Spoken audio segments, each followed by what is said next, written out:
নমস্কাৰ এই মুহূৰ্তত আহি পৰিছে ৰাজ্যখনৰ বাবে ৰাতিপুৱাৰ কেইবাটাও বিগ ব্ৰেকিং নিউজ আজি 21 জুন অসমৰ লগতে ভাৰতৰ বিভিন্ন প্ৰান্তৰ পৰা এনে ধৰণৰ খবৰসমূহ নিতৌ চাবৰ কাৰণে চেনেলটো সাবস্ক্ৰাইব কৰিবলৈ নাপাহৰিব আৰম্ভ কৰিছো আজিৰ দিনটোৰ প্ৰথমটো গুৰুত্বপূৰ্ণ খবৰ অসমত বন্ধ হ'ব নেকি গাহৰিৰ মাংস এই মুহূৰ্তত এটা বিগ নিউজ গাহৰিৰ মাংস ভাল পোৱা সকলৰ অত্যন্ত দুখবৰ কিয়নো গাহৰিৰ মাংস বন্ধ হোৱাৰ সম্ভাৱনা অসমত ভয়াবহ ৰূপত বৃদ্ধি পাইছে আফ্ৰিকান সোয়াইন ফ্লু এটা বিগ ব্ৰেকিং নিউজ জনোৱাৰ চেষ্টা কৰিছো অসমত ভয়াবহ ৰূপত বৃদ্ধি পাইছে আফ্ৰিকান সোয়াইন ফ্লু উজনিৰ পিছতেই এবাৰ নামনিত সোয়াইন ফ্লুৰ আতংক এটা ডাঙৰ খবৰ এই মুহূৰ্তত সোয়াইন ফ্লুত আক্ৰান্ত হৈ মৃত্যু মুখত পৰিছে খ গাহৰি মুৰে কপৰে এতিয়া হাত দিবলগীয়া হৈছে খ গাহৰি পালক ৰাজ্যৰ ভিন্ন প্ৰান্তত সোয়াইন ফ্লু চিনাক্তকৰণৰ বাবে সংগ্ৰহ কৰা হৈছে গাহৰিৰ নমুনা সোয়াইন ফ্লুত আক্ৰান্ত হোৱাৰ তথ্য পোৱাৰ লগে লগে 1 কিলোমিটাৰ পৰ্যন্ত সিল কৰি দিছে প্ৰশাসনে হাজু আৰু ইয়াৰ দাঁতি কাখৰীয়া অঞ্চলত গাহৰিৰ মাংস বিক্ৰীক লৈ উদ্বিগ্ন পশুপালন বিভাগ অসমত এতিয়া বন্ধ হ'ব নেকি গাহৰিৰ মাংস বিক্ৰী পৰৱৰ্তী খবৰটো হৈছে এবাৰ ধ্বংসস্তূপত পৰিণত হৈছে ইজৰাইলৰ বহু অট্টালিকা এবাৰ 240 গৰাকী ইজৰাইলী লোকৰ মৃত্যু হৈছে এই মুহূৰ্তত জনাই আছো ডাঙৰ খবৰ এটা ৱাৰ ব্ৰেকিং এই মুহূৰ্তত ইজৰাইলত হাজাৰ লোকৰ লোক গৃহহীন হৈ পৰিছে ইৰানৰ তেহৰানতো একেই অৱস্থাৰ সূচনা হৈছে ইৰানক প্ৰত্যুত্তৰ দিবলৈ সাজু হৈ পৰিছে এই মুহূৰ্তত ইজৰাইলৰ 7খন চহৰতে নিখা এবাৰ হাই এলাৰ্ট জাৰি কৰা হৈছে নতুনকৈ ইজৰাইল ইৰানৰ যুদ্ধত এন্ট্ৰি এবাৰ চীন ৰাছিয়াৰ ডাঙৰ খবৰ এই মুহূৰ্তত জনোৱাৰ চেষ্টা কৰিছো যুদ্ধক লৈ ঘণ্টাৰ পাছত ঘণ্টা আলোচনাত বহিছে দুইখন দেশ মধ্যপ্ৰাচ্যৰ সংঘাত সমাধানৰ বাবে দুই দেশৰ আলোচনা ইৰান সন্দৰ্ভত পুটিন আৰু জি জিনপিঙৰ কেইবা ঘণ্টা আলোচনা ধাৰাবাহিকভাৱে আলোচনা অব্যাহত আছে ইজৰাইলৰ শেহতীয়া সামৰিক কাৰ্যত দুই দেশৰ গৰিহণা ৰাষ্ট্ৰসংঘ আন্তঃৰাষ্ট্ৰীয় নীতি নিয়ম উলংঘাক এবাৰ কঠোৰ সমালোচনা কৰা হৈছে ইজৰাইল ইৰানৰ শত্ৰুতা শীঘ্ৰেই বন্ধ কৰাৰ আহ্বান এবাৰ জিনপিঙৰ দুই মহাশক্তিধৰ ৰাষ্ট্ৰৰ হস্তক্ষেপত নতুন মূৰ লৈছে এবাৰ যুদ্ধই মস্কো আৰু বেইজিঙৰ হস্তক্ষেপে বৃদ্ধি কৰিছে বিশ্বৰ মেৰুকৰণ শীঘ্ৰে ইজৰাইলক যুদ্ধবিৰতিৰ আহ্বান চীন ৰাছিয়াৰ চীন সদায় আলোচনা আৰু কূটনৈতিক সমাধানৰ পক্ষত বুলি ঘোষণা জিনপিঙৰ শক্তিৰ ব্যৱহাৰ কোনো সমস্যাৰ স্থায়ী সমাধান নহয় বুলি কৈছে জিনপিঙে আমেৰিকাৰ এন্ট্ৰিৰ পাছতেই ক্ৰমাৎ জটিল হৈ পৰিছিল মধ্যপ্ৰাচ্যৰ যুদ্ধ আৰু বাৰে ডনাল্ড ট্ৰাম্পে ধমক দিছিল ইৰানক আয়াতুল্লাহ খেমেনিক আত্মসমৰ্পণ কৰাৰ হুংকাৰ প্ৰদান কৰিছিল আমেৰিকাই আৰু তাৰ পাছতেই ভয়াবহ ৰূপ লৈছিল ইৰান ইজৰাইলৰ যুদ্ধই ইৰানে নতুন অস্ত্ৰৰে তছনছ কৰি দিছিল ইজৰাইলৰ কেইবাটাও প্ৰান্ত ইজৰাইলত এবাৰ ভয়ংকৰ মিছাইল আক্ৰমণ পৰৱৰ্তী খবৰটো হৈছে বিজেপিৰ দিনত মুছলমানে দিনতে তৰা দেখিছে নিৰ্লজ্জ বহু মুছলমানৰ বাবেই আন্দোলনে পোৱা নাই ফল বিজেপিৰ শাসনত মুছলমানে দিনতে এবাৰ তৰা দেখা হৈছে কিছুমান নিৰ্লজ্জ মুছলমানৰ বাবে আন্দোলনে পোৱা নাই এবাৰ ফল মুছলমানক বদনামী কৰাৰ বাবে তৃতীয় পক্ষই ষড়যন্ত্ৰ ৰচনা কৰিছে বিজেপিৰ সাম্প্ৰদায়িক ৰাজনীতিৰ বিৰুদ্ধে দিল্লী কপাব এবাৰ নেমচুৱে বাছি মুছলমানক উচ্ছেদ কৰাৰ বিৰুদ্ধে হ'ব এবাৰ তীব্ৰ প্ৰতিবাদ ভাৰতত জন্মগ্ৰহণ কৰা পৰিয়ালৰ এজন বিদেশী বাকীসকল কেনেকৈ স্বদেশী এই প্ৰশ্ন উত্থাপন কৰিছে নেমচুৱে ভাৰতত জন্মগ্ৰহণ কৰা পৰিয়ালৰ এজন যদি বিদেশী হয় বাকীসকল কিদৰে স্বদেশী হৈ পৰে তাক লৈ এতিয়া প্ৰশ্ন উত্থাপন কৰিছে কেৱল সিমানেই নহয় ডিটেনশন কেম্পত ৰাখি মুছলমানৰ ঘৰ ভঙা ৰাজনীতি বন্ধ কৰক চৰকাৰে বিজেপিৰ শাসনত মুছলমানে দিনত এতিয়া তৰা দেখিছে আন এটা খবৰ হৈছে এবাৰ ভয়াবহ ৰেল দুৰ্ঘটনা সংঘটিত হৈছে এবাৰ শোকাবহ ঘটনা সংঘটিত হোৱাৰ পাছতে এজন লোকৰ এই মুহূৰ্তত মৃত্যু হৈছে বুলি জানিব পৰা গৈছে। এবাৰ ভয়াবহ ৰেল দুৰ্ঘটনা সংঘটিত হৈছে পুনৰবাৰ। দুৰ্ঘটনাত পতিত হৈছে অবধ আসাম এক্সপ্ৰেছ। এই পৰ্যন্ত এই দুৰ্ঘটনাতে মৃত্যু হৈছে এগৰাকীকৈ লোকৰ। বিগ ব্ৰেকিং এই মুহূৰ্তত জনোৱাৰ চেষ্টা কৰিছে। এই পৰ্যন্ত এগৰাকী লোকৰ মৃত্যু হৈছে দুৰ্ঘটনাত। আহত হৈছে আন বহু কেইগৰাকী লোক। ৰেল ট্ৰলিৰ সৈতে অবধ আসাম এক্সপ্ৰেছৰ সংঘৰ্ষ হৈছে আৰু ঘটনাস্থলীত উপস্থিত হৈছে ইতিমধ্যে উদ্ধাৰকাৰী দল। বিহাৰৰ কাটিহাৰত সংঘটিত হৈছে এই শোকাবহ ঘটনা। আন এটা খবৰ হৈছে মধ্যপ্ৰাচ্যলৈ প্ৰেৰণ এবাৰ বৃহৎ সংখ্যক আমেৰিকাৰ যুদ্ধ বিমান। ইৰাণক আক্ৰমণ কৰিবলৈ উৰা মাৰিছে এইবাৰ কাৰ্গো বিমানে। এটা ৱাৰ ব্ৰেকিং পুনৰবাৰ জনোৱাৰ চেষ্টা কৰিছো। এইবাৰ ইৰাণত আক্ৰমণ কৰিব পাৰো বুলি মন্তব্য প্ৰকাশ এইবাৰ ডনাল্ড ট্ৰাম্পৰ। ইৰাণে ট্ৰাম্পৰ কথা নুশুনিলেই হ'ব পাৰে ভয়ংকৰ আক্ৰমণ। মধ্যপ্ৰাচ্যত ইতিমধ্যে পজিশ্যনত আছে আমেৰিকান সেনা। ইৰাণক আক্ৰমণ কৰিবলৈ উৰা মাৰিছে আমেৰিকাৰ যুঁজাৰু বিমান। ইৰাণক আক্ৰমণ কৰিবলৈ যুঁজাৰু বিমানে এইবাৰ উৰা মাৰিছে আমেৰিকাৰ যুঁজাৰু বিমানে আৰু ইৰাণেও আমেৰিকাক হস্তক্ষেপ নকৰিবলৈ দিছে পৰামৰ্শ। আন এটা খবৰ হৈছে বাতিল কৰা হৈছে এয়াৰ ইণ্ডিয়াৰ ইণ্টাৰনেশ্যনেল বিমানসহ 8খনকৈ বিমান। ডাঙৰ খবৰ এই মুহূৰ্তত জনোৱাৰ চেষ্টা কৰিছো। বাতিল কৰা হৈছে এয়াৰ ইণ্ডিয়াৰ ইণ্টাৰনেশ্যনেল বিমানসহ 8খনকৈ বিমান। বাতিল কৰা হৈছে 8খনকৈ বিমান আৰু জৰুৰীভাৱে বাতিল কৰা হৈছে 8খনকৈ বিমান। ডাঙৰ খবৰ এই মুহূৰ্তত জনোৱাৰ চেষ্টা কৰিছো। ইয়াৰ মাজত আছে 4খনকৈ ইণ্টাৰনেশ্যনেল বিমান আৰু 4খন ঘৰুৱা বিমান। বিমান যাত্ৰীৰ মাজত এক প্ৰকাৰ হাহাকাৰ পৰিৱেশৰ সূচনা হৈছে। বাতিল কৰা হ'ল ডুবাইৰ পৰা চেন্নাইলৈ অহা AI 906 ফ্লাইট, দিল্লীৰ পৰা মেলবৰ্ণ যোৱা AI 308 ফ্লাইট, ডুবাইৰ পৰা হায়দৰাবাদলৈ অহা AI 2204 ফ্লাইট, পুনেৰ পৰা দিল্লী অভিমুখী AI 874 ফ্লাইট, আহমেদাবাদৰ পৰা দিল্লী অভিমুখী AI 456 ফ্লাইট এই মুহূৰ্তত বাতিল কৰা হৈছে। হায়দৰাবাদৰ পৰা মুম্বাই অভিমুখী AI 2872 ফ্লাইট। আমি জনোৱাৰ চেষ্টা কৰিছো আন এটা বিগ ব্ৰেকিং নিউজ। অসমত সক্ৰিয় হৈ আছে মধ্যপ্ৰাচ্যৰ শ শ ফেচবুক একাউণ্ট। এক্টিভ হৈছে ভাৰত বিৰোধী ইছলামিক ভাৱধাৰা। ডাঙৰ খবৰ এই মুহূৰ্তত জনোৱাৰ চেষ্টা কৰিছো। অসমত সক্ৰিয় হৈ আছে 5ৰ পৰা 6000 মৌলবাদী ভাৱধাৰাৰ একাউণ্ট। বিগ নিউজ এই মুহূৰ্তত জনোৱাৰ চেষ্টা কৰিছো। GS ৰোড খাৰঘুৰিত থিতাপি লৈছে একাংশ সন্দেহজনক লোকে। মধ্যপ্ৰাচ্যৰ পৰা 300 একাউণ্ট সক্ৰিয় হৈ আছে অসমত। পাকিস্তানৰ পৰা অসমত চলাই থকা হৈছে 350টাকৈ একাউণ্ট। প্ৰায় 47খন দেশৰ পৰা অসমত সক্ৰিয় হৈ আছে একাউণ্টসমূহ। গুৱাহাটীৰ খাৰগুৰি আৰু GS ৰোডত থিতাপি লৈছে এটা বিশেষ গ্ৰুপে। বিশেষ গ্ৰুপটোৱে কলকাতাত কল চেণ্টাৰ খোলাৰো চলাইছে পৰিকল্পনা। নিৰ্বাচনৰ পূৰ্বেই অসমত একাংশ বিৰোধী শক্তিয়ে নিয়ন্ত্ৰণ কৰাৰ চেষ্টা চলাইছে। অসমত একাংশ বিৰোধী কংগ্ৰেছৰ নেতাক ফলো কৰে এইসমূহ একাউণ্টে। অসমৰ এজন বিশেষ বিৰোধী নেতাকো ভুৱা একাউণ্টসমূহে ফলো কৰিছে বুলি মন্তব্য মুখ্যমন্ত্ৰী হিমন্ত বিশ্ব শৰ্মাৰ। অসমত সাম্প্ৰদায়িক বিষবাষ্প বিয়পোৱাৰ লক্ষ্য এইসমূহ একাউণ্টৰ।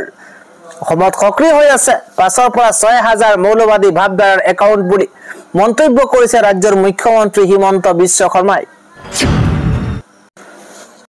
পৰৱৰ্তী খবৰটো হৈছে 3টা প্ৰজন্ম নাথাকিলে কোনো জনজাতি অনুসূচিত জাতিৰ লোকে মাটি দখল কৰিব নোৱাৰিব। মন্তব্য কৰিছে মুখ্যমন্ত্ৰী হিমন্ত বিশ্ব শৰ্মাই। মাটি বাৰীক লৈ ডাঙৰ ঘোষণা ৰাজ্যৰ মুখ্যমন্ত্ৰীগৰাকীৰ। BGR আৰু PGR মাটিত শীঘ্ৰে ছাৰ্ভে চলোৱা হ'ব। সাজু কৰা হ'ব তালিকা। BGR আৰু PGR মাটি অধিগ্ৰহণ কৰিবলৈ কাকো দিয়া নহ'ব। 3টা প্ৰজন্ম নাথাকিলে কোনো জনজাতি লোকে মাটি দখল কৰিব নোৱাৰিব।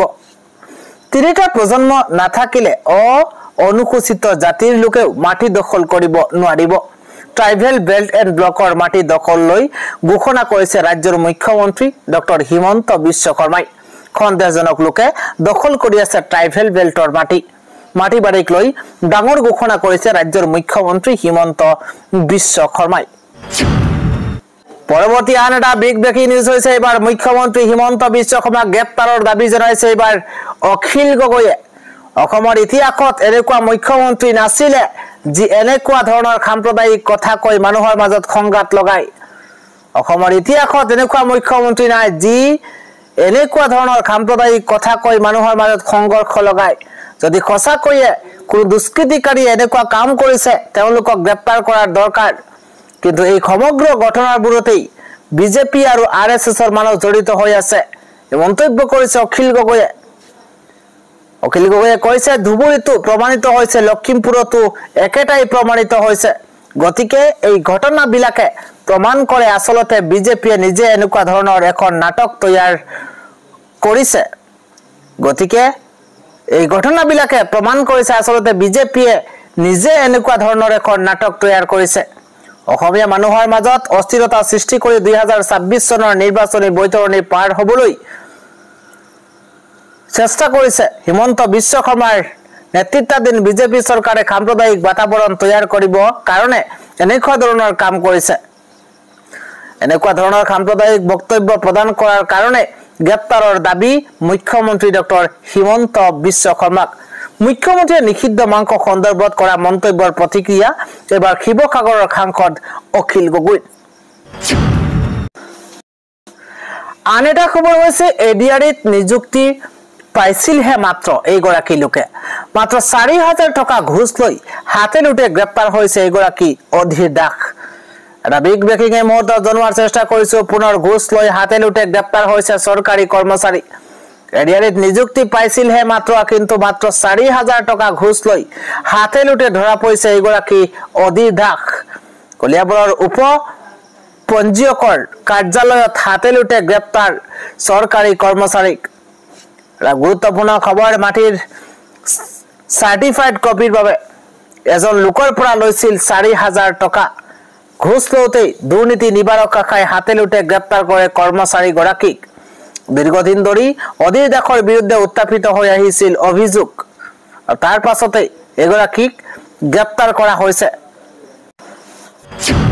আন এটা ডাঙৰ খবৰ হৈছে এবাৰ পিএম কিষাণৰ 20 নম্বৰ কিস্তিক লৈ আহি গৈছে ডাঙৰ খবৰ 2 দিনতেই সোমাব পিএম কিষাণৰ 20 নম্বৰ কিস্তিৰ ধন গুৰুত্বপূৰ্ণ খবৰ পিএম কিষাণৰ 20 নম্বৰ কিস্তিক লৈ আহি গৈছে অত্যন্ত ডাঙৰ খবৰ জুন মাহতেই কৃষকসকলে লাভ কৰিব পাৰে এই ভাল খবৰ কিয়নো চৰকাৰে ধন বিতৰণৰ বাবে ইতিমধ্যে তালিকা খাজু কৰিছে এই মাহতেই কৰিলক কেইবাটাও গুৰুত্বপূৰ্ণ কাম অন্যথা বঞ্চিত হ'ব আপুনি চৰকাৰী ধন লাভৰ পৰা যোগ্য হিতাধিকাৰীৰ পৰিৱৰ্তে অযোগ্য হিতাধিকাৰীয়ে ঘূৰাই দিব লাগিব ধন আজি এই পিএম কিষাণৰ ৱেবছাইটত কৃষকে ইকেৱাইসি কৰক আৰু যদি ইকেৱাইসি আপুনি নকৰে তেন্তে চৰকাৰী পিএম কিষাণৰ 20 নম্বৰ কিস্তিৰ পৰা আপুনি বঞ্চিত হ'ব আন এটা খবৰ হৈছে মুছলমানৰ বাবে আহি গৈছে আন এটা অত্যন্ত ডাঙৰ খবৰ ডাঙৰ ঘোষণা কৰা হৈছে এবাৰ গৃহ আঁচনিত 15% সংৰক্ষণ এবাৰ কেবিনেটত এটা গুৰুত্বপূৰ্ণ খবৰ মুছলমানসকলৰ বাবে কংগ্ৰেছ চৰকাৰৰ এক ডাঙৰ সিদ্ধান্ত সংখ্যালঘুৰ গৃহ আঁচনিৰ বাবে 15% সংৰক্ষণ এইবাৰ কেবিনেটত এতিয়াৰে পৰা 15% সংৰক্ষণ লাভ কৰিব মুছলমানসকলে ডাঙৰ খবৰ এই মুহূৰ্তত জনোৱাৰ চেষ্টা কৰিছো কৰ্ণাটক চৰকাৰে মুছলমানৰ বাবে এই সংৰক্ষণত অনুমোদন জনাইছে বৃদ্ধি কৰিছে এই সংৰক্ষণ গৃহ ঋণৰ বিভিন্ন শাখাত 10ৰ পৰা 15% বৃদ্ধি কৰিছে চৰকাৰে আৰু মুছলমানসকলৰ বাবে কংগ্ৰেছৰ তৰফৰ পৰা এই কংগ্ৰেছ চৰকাৰৰ তৰফৰ পৰা এই ডাঙৰ সিদ্ধান্ত গ্ৰহণ কৰা হৈছে পৰৱৰ্তী খবৰটো হৈছে হিমন্ত বিশ্ব শৰ্মাই মোহাম্মদ আলী জিন্নাৰ দৰে ৰাজনীতি কৰিছে এই মন্তব্য এবাৰ গৌৰৱ গগৈৰ নিজৰ বিফলতা ডাকিবলৈ মুখ্যমন্ত্ৰী গৰাকীয়ে নিকৃষ্ট সাম্প্ৰদায়িক ৰাজনীতিৰে জিন্নাৰ দৰে আচৰণ কৰিছে আমি মুখ্যমন্ত্ৰীক অসমৰ মাটিত জিন্নাৰ ৰাজনীতি কৰিবলৈ নিদিও মুখ্যমন্ত্ৰী ডক্টৰ হিমন্ত বিশ্ব শৰ্মাক পাকিস্তান ঘটনাৰ মূল হোতা মোহাম্মদ আলী জিন্নাৰ সৈতে ৰিজালে অসম প্ৰদেশ কংগ্ৰেছৰ সভাপতি গৌৰৱ গগৈয়ে বিগত কিছুদিন ধৰি ৰাজ্যখনৰ ভিন্ন প্ৰান্তত গোমাংস উদ্ধাৰ হোৱা ঘটনা সন্দৰ্ভত সাংবাদিকে খুদা প্ৰশ্নৰ উত্তৰত এক সংবাদমেলত সভাপতি গৌৰৱ গগৈয়ে উল্লেখ কৰে যে নিজৰ বিফলতা ডাকিবলৈ মুখ্যমন্ত্ৰী গৰাকীয়ে নিকৃষ্ট সাম্প্ৰদায়িক ৰাজনীতিৰে জিন্নাৰ দৰে আচৰণ কৰিছে। আমি মুখ্যমন্ত্ৰীক অসমৰ মাটিত জিন্নাৰ ৰাজনীতি কৰিবলৈ নিদিওঁ। সংবাদ মেলখনত মণিপুৰৰ গোষ্ঠীগত সংঘৰ্ষৰ প্ৰসংগ উল্লেখ কৰি গৌৰৱ গগৈয়ে কয় যে বিজেপি আৰু তেওঁলোকৰ সহযোগী একাংশ দল সংগঠনে অসমতো তেনেধৰণৰ ভাতৃঘাতী সংঘৰ্ষৰ সূচনা কৰিব বিচাৰিছে যদিও অসমীয়া ৰাইজে কোনো কাৰণতে তেনে ষড়যন্ত্ৰ সফল হ'বলৈ নিদিয়ে। নিৰ্বাচন সমাগত বিফলতা লুকুৱাব লাগে, এয়া হ'ল বিজেপি দল, RSS, বজৰং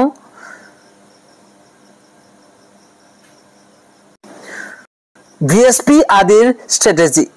তেওঁলোকৰ ভিতৰত কিছুমান ক্ৰিমিনেল মাইণ্ডেড মানুহ আছে যিসকলে এই ধৰণৰ কামবোৰ নিৰ্বাচনৰ পূৰ্বে কৰিব বিচাৰে। সেইকাৰণেই আমাৰ উদ্দেশ্য হ'ল অসমৰ ভিতৰত আমি সাম্প্ৰদায়িক বিষবাষ্প বিয়পাবলৈ নিদিওঁ। বিজেপিয়ে মণিপুৰৰ মানুহৰ যি অৱস্থা কৰিলে সেই অৱস্থা আমি অসমৰ ভিতৰত হ'বলৈ নিদিওঁ। সভাপতিগৰাকীয়ে লখিমপুৰত গোমাংস উদ্ধাৰ হোৱা সন্দৰ্ভতো বিজেপিক উভতি ধৰিছে। তেওঁ কয় যে এই আইডিয়াটো তেওঁলোকক কোনে দিলে। এনে কাৰ্যত জড়িত এতিয়ালৈকে যিমান কেইজন লোক ধৰা পৰিছে সেই সকলোৰে ওপৰত তদন্ত হ'ব লাগে। সভাপতিগৰাকীয়ে লগতে কয় যে কংগ্ৰেছ দল সকলোৰে দল। কংগ্ৰেছ দলে ধৰ্ম জাতিৰ ভিত্তিত মানুহৰ মাজত সংঘাত সৃষ্টি হ'বলৈ নিদিয়ে। কংগ্ৰেছ দলে বড়ো, ৰাভা, কাৰ্বি, ডিমাছাসকলৰ প্ৰতি বিজেপি চৰকাৰে কৰা অন্যায়ৰ বিৰুদ্ধে মাৰ বান্ধি যুঁজ দিবলৈ সাজু হৈছে বুলিও গৌৰৱ গগৈয়ে লগতে উল্লেখ কৰিছে। আনহাতে জাতি মাটি ভেটিৰ কথা কোৱা বিজেপি চৰকাৰখনে থলুৱা অসমীয়াৰ জাতি মাটি ভেটি ৰক্ষাৰ পৰিৱৰ্তে বৃহৎ পুঁজিপতিসকলক গতাই দিবলৈ অভিসন্ধি ৰচিছে বুলি উল্লেখ কৰি প্ৰদেশ কংগ্ৰেছৰ সভাপতিগৰাকীয়ে কয় যে কংগ্ৰেছে বড়ো, ৰাভা, কাৰ্বি, ডিমাছাসকলৰ মাটি আম্বানী আদানীক গতাই দিব খোজাৰ বিৰুদ্ধে আন্দোলন কৰি আছে। কংগ্ৰেছে আন্দোলন কৰিছে অসমৰ ভিন্ন ঠাইত হোৱা অমানৱীয় উচ্ছেদৰ বিৰুদ্ধে। বৰাকত এতিয়াও অব্যাহত থকা ডিপোটাৰৰ সমস্যাক লৈ কংগ্ৰেছে আন্দোলন কৰিছে। 6টা জনগোষ্ঠীৰ জনজাতিকৰণৰ দাবী আজিৰ তাৰিখলৈকে পূৰণ নোহোৱাক লৈ কংগ্ৰেছে আন্দোলন কৰিছে। ইফালে ৰাইজৰ সমস্যাসমূহৰ প্ৰতি গুৰুত্ব দি নৱপ্ৰজন্মৰ লগত লৈ কংগ্ৰেছে নতুন অসমৰ সপোন লৈ ৰাজনীতি কৰিব বিচাৰিছে বুলিও আজিৰ সংবাদমেলত উল্লেখ কৰে সাংসদ তথা প্ৰদেশ কংগ্ৰেছৰ সভাপতি গৌৰৱ গগৈয়ে। মুখ্যমন্ত্ৰী ডক্টৰ হিমন্ত বিশ্ব শৰ্মাই গৌৰৱ গগৈৰ গাড়ীৰ ভিতৰত বিজেপিৰ ভাইৰাছ আছে বুলি কোৱা মন্তব্যৰো সংবাদমেলত প্ৰত্যুত্তৰ দিয়ে গৌৰৱ গগৈয়ে। তেওঁ কয় যে মুখ্যমন্ত্ৰীৰ ঘৰতো কংগ্ৰেছৰ মানুহ আছে। মুখ্যমন্ত্ৰীয়ে ঘৰত কি কথা পাতি থাকে সেই খবৰ তেওঁ লাভ কৰে। মুখ্যমন্ত্ৰী কটাক্ষ কৰি তেওঁ কয় যে গৌৰৱ গগৈৰ গাড়ীত কোন বহে কোন নবহে সেইবোৰ কথা অসমৰ ৰাইজে মুখ্যমন্ত্ৰীৰ পৰা জানিব নিবিচাৰে। চৌদিশে দেখা দিয়া সমস্যাসমূহৰ সমাধান কৰিবলৈ চৰকাৰে কি কৰিছে সেই কথাহে মুখ্যমন্ত্ৰীৰ পৰা ৰাইজে জানিব বিচাৰিছে। আনহাতে এই প্ৰসংগতে তেওঁ বিগত নিৰ্বাচনৰ সময়ত কেন্দ্ৰীয় গৃহমন্ত্ৰী অমিত শ্বাহে বান সমস্যা ৰোধ কৰিবলৈ পুখুৰী খান্দিব বুলি কোৱা কথাৰ অৱতাৰণা কৰে। তেওঁ কয় যে অমিত শ্বাহে কোৱা সেই পুখুৰী খন্দা হ'লনে আমিও চাবলৈ যাওঁ পুখুৰী কেইটা। মুখ্যমন্ত্ৰীয়ে এদিন কৈছিল যে তেওঁ মাটি দান দিব। ক'ত দান দিলে মাটি? আজি বড়ো, ৰাভা, কাৰ্বি, ডিমাছা ৰাইজৰ মাটিবোৰ কাঢ়ি লৈছেহে। তেওঁৰ পৰা ৰাইজে এনেধৰণৰ ৰাজহুৱা স্বাৰ্থজনিত কথাবোৰহে জানিব বিচাৰে। শিৱসাগৰত NGCৰ গেছ লিকৰ সৈতে নাম খাঙুৰ খাই পৰা লোকজনৰ স্থানীয় বিজেপি নেতাৰ সৈতে যে সম্পৰ্ক আছে বুলি ওলোৱা খবৰ সঁচানে মিছা সেয়া ৰাইজে জানিব বিচাৰে। একেদৰে সংবাদ মাধ্যমে প্ৰদেশ কংগ্ৰেছৰ নতুন সমিতিত বংশবাদ আছে বুলি প্ৰকাশ কৰা বাতৰি সন্দৰ্ভতো গৌৰৱ গগৈয়ে সংবাদমেলত তাৎপৰ্যপূৰ্ণ মন্তব্য কৰে। তেওঁ কৈছে যে ছচিয়েল মিডিয়াৰ নৱনিযুক্ত অধ্যক্ষ প্ৰফুল্ল কুমাৰ দাসৰ পৰিৱৰ্তে একাংশই প্ৰদ্যুৎ বৰদলৈৰ পুত্ৰক লৈ লাগি আছে। কংগ্ৰেছত বংশবাদ আছেই যদি পৰিয়ালৰ কোনো লোকে ৰাজনীতিত নথকা প্ৰফুল্ল কুমাৰ দাসৰ দৰে নেতাই কিদৰে ছ'চিয়েল মিডিয়া বিভাগৰ অধ্যক্ষ পদ পালে বুলি প্ৰশ্ন কৰে গৌৰৱ গগৈয়ে লগতে কয় যে প্ৰদ্যুৎ বৰদলৈৰ পুত্ৰ প্ৰতীক বৰদলৈ ছ'চিয়েল মিডিয়াৰ ক্ষেত্ৰখনত দখল কৰা এগৰাকী প্ৰতিভাৱান যুৱক বাবেই ছ'চিয়েল মিডিয়া বিভাগৰ সম অধ্যক্ষৰ দায়িত্ব লাভ কৰিছে পৰৱৰ্তী খবৰটো হৈছে আপ নেতাসকলৰ বিৰুদ্ধে 200ৰো অধিক ভুৱা গোচৰ ৰুজু কৰিছে বিজেপিয়ে দিল্লীৰ প্ৰাক্তন উপ মুখ্যমন্ত্ৰী মনীষ সিসোদিয়াক চৰকাৰী বিদ্যালয়ত শ্ৰেণীকোঠা নিৰ্মাণৰ সৈতে জড়িত দুৰ্নীতিৰ অভিযোগৰ গোচৰত শুকুৰবাৰে দুৰ্নীতি নিবাৰক শাখাৰ সন্মুখত জেৰাৰ বাবে হাজিৰ হোৱাৰ সময়তে এই মন্তব্য কৰে আতিশী মাৰ্লেনাই শুকুৰবাৰে কেন্দ্ৰৰ বিৰুদ্ধে খৰব হৈ পৰে আম আদমি পাৰ্টিৰ নেত্ৰী আতিশী মাৰ্লেনা কেন্দ্ৰ আৰু দিল্লীৰ ভাৰতীয় জনতা পাৰ্টিৰ চৰকাৰক আক্ৰমণ কৰি নিজ দলৰ নেতাসকলৰ বিৰুদ্ধে 200ৰো অধিক ভুৱা গোচৰ ৰুজু কৰাৰ লগতে এক দশক ধৰি তেওঁৰ বিৰুদ্ধে ৰাজনৈতিক প্ৰতিশোধ চলি থকা বুলি অভিযোগ উত্থাপন কৰিছে আতিশী মাৰ্লেনাই